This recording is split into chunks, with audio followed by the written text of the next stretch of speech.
Nagpositibo sa gunpowder nitrate ang namatay na si Ozamis City Mayor Reynaldo Parohinog kasama ang 7 sa 15 nasawi sa Ozamis raid noong linggo.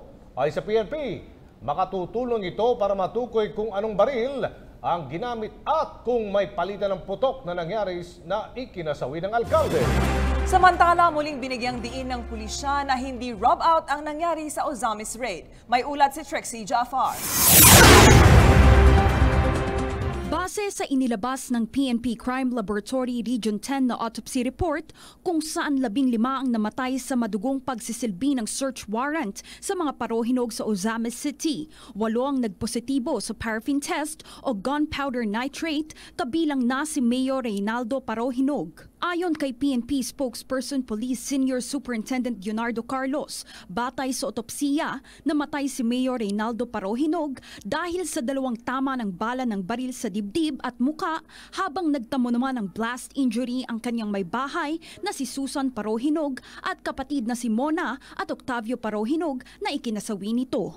Positive for paraffin test or gunpowder nitrate si Mayor Reynaldo Parohinog at iba pa ho nilang kasama. It is the gunshot wound. Nakalagay dito cause of death, gunshot wound on chest. Kay Mayor, gunshot wound on chest and the face.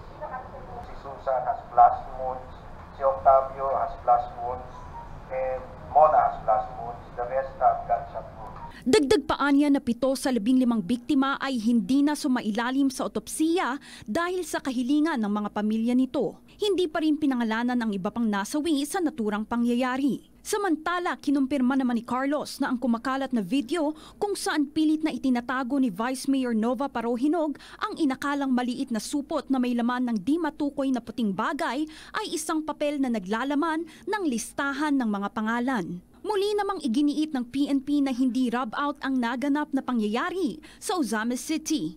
Matatanda ang kabilang ang mga parohinog sa narcolist ng mga politiko na umano'y sangkot sa iligal na droga. Trixie Jafar para sa Bayan.